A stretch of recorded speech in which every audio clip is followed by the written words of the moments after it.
again.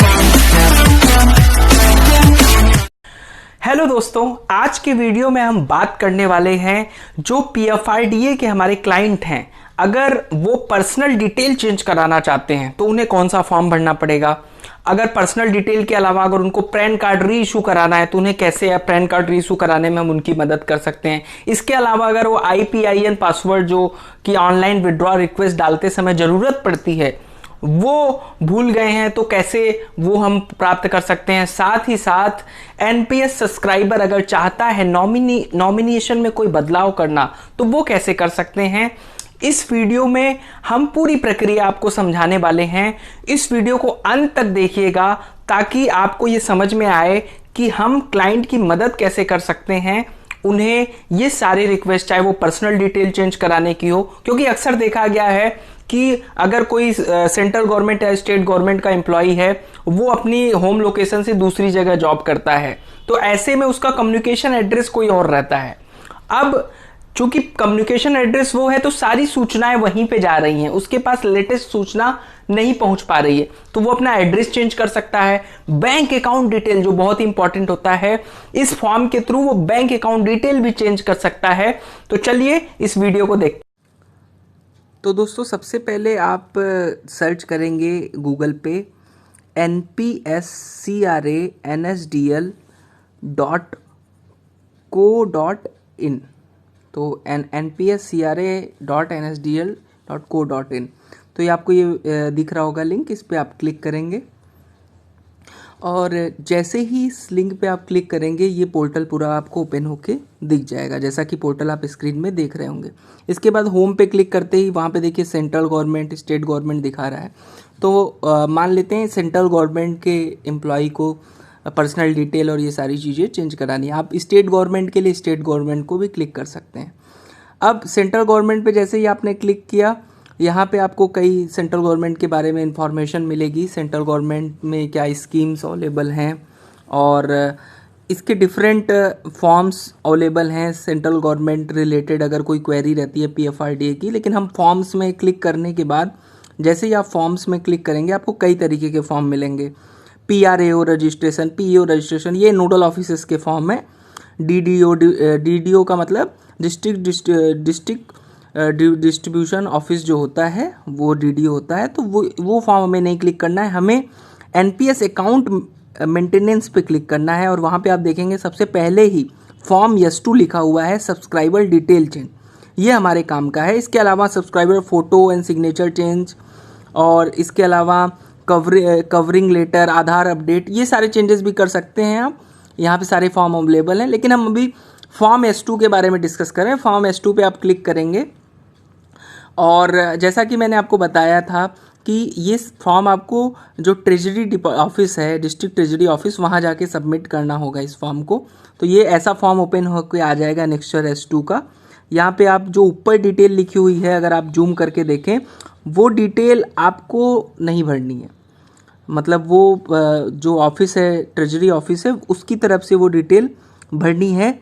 अब यहाँ पे आप देख रहे होंगे कि इसमें ये लिखा हुआ है कि 4 सेक्शन ABCD दिख रहा होगा आपको स्क्रीन में। अगर आप अभी मैंने जूम किया, आप देख सकते हैं करेक्शन पर्सनल डिटेल में चेंज कराना चाहते हैं तो वहाँ पे कर सकते हैं। इसके अलावा नॉमिनेशन डिटेल में कोई बदलाव करना चाहते हैं वो भी कर सकते हैं। कभी कभी आई पिन होता है जो आपने अगर किया होगा ऑनलाइन विड्रॉ रिक्वेस्ट, वहाँ पे पासवर्ड माना जाता है, वो अगर री इशू कराना चाहते हैं। T-पिन होता है टेलीफोन के थ्रू अगर प्रक्रिया कोई कराना चाहता है तो T-पिन वो अलग चीज़ है। तो I-पिन अगर जनरेट कराना चाहें तो आप कर सकते हैं। इसके अलावा पैन कार्ड अगर डैमेज हो गया या खो गया है तो री इशू भी करा सकते हैं। तो इस फॉर्म के थ्रू ये चारों तरीके की रिक्वेस्ट ही एक्सेप्ट की जाती है। अब जो भी कस्टमर को जो भी कंसर्न हो वो यहाँ पे टिक कर देगा इस फॉर्म को भरने से पहले। उसके बाद permanent retirement account number, PAN number, जी हाँ, जो कस्टमर का पैन नंबर है उसे कस्टमर को भरना होगा। इसके बाद अगर आप देखेंगे सेक्शन ए, जैसा कि पहले ई में लिखा हुआ है पर्सनल डिटेल, तो कभी कभी कस्टमर का नाम गलत हो गया होता है पैन कार्ड में, तो वो फर्स्ट नेम और लास्ट नेम में जो भी गड़बड़ी हुई या फादर्स नेम कर सकते हैं उसमें कोई गड़बड़ी हुई है तो वो चेंज कर सकता है। अगर नाम मिसप्रिंट हो जाता है कभी कभी तो वो बदलाव कर सकता है उसमें। हाँ, हालांकि उसको पैन नंबर भी अपना डालना पड़ेगा।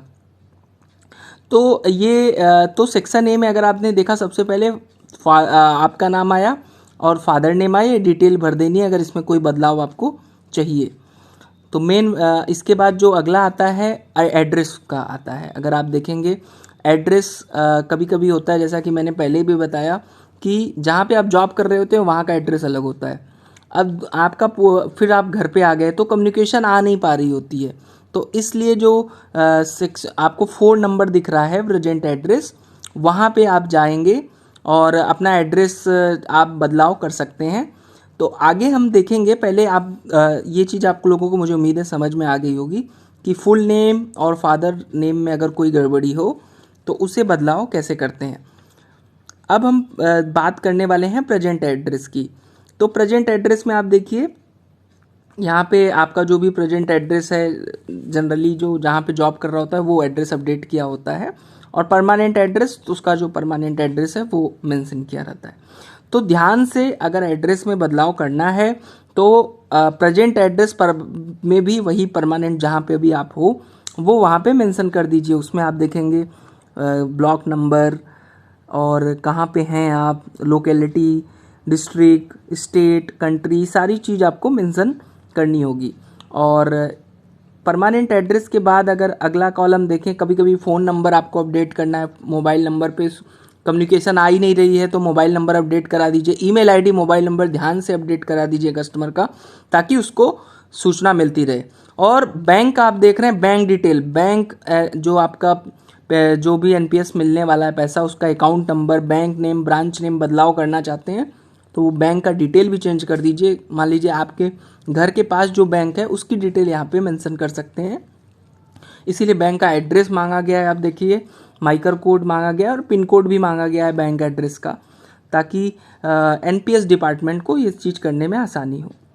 इसके अलावा नॉमिनेशन डिटेल भी आप बदलाव कर सकते हैं, नॉमिनेशन में कोई बदलाव करना है। इसके अलावा सेक्शन डी पे अगर हम आ जाएं तो कभी कभी लॉस ऑफ पैन कार्ड हो जाता है या डैमेज हो जाता है, तो पैन कार्ड भी आप इसमें यहाँ पे भर के सबमिट कर सकते हैं। यहाँ पे सिग्नेचर लगेगा और लेफ्ट थंब इम्प्रेशन आप सब्सक्राइबर लगेगा, सिग्नेचर कर सकता है या लेफ्ट थंब इम्प्रेशन लगा सकता है, कोई भी कर सकता है। और यहाँ पे तो ये पूरा जो S2 फॉर्म है आपको समझ में आया होगा कि इसमें कितने तरीके की चीज़ें हम कर सकते हैं। यहाँ पे टी पिन के बारे में बताया गया है, टेलीफोन पिन अगर टी पिन होता है, आई पिन होता है, इंटरनेट पिन, मतलब जो आप एनपीएस विड्रॉल रिक्वेस्ट ऑनलाइन कर रहे हैं कि टी पिन के थ्रू कर रहे हैं।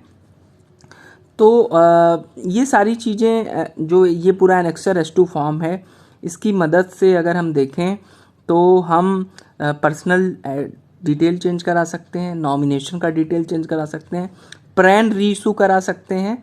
तो ये इसकी बहुत ही इम्पॉर्टेंट है। इसके बाद आपको जो आपका डिस्ट्रिक्ट ट्रेजरी ऑफिस है वहाँ पे हर जितने भी गवर्नमेंट एम्प्लॉई हैं, चाहे central government, state government, district treasury office में जाके इस फॉर्म को सबमिट करना होगा।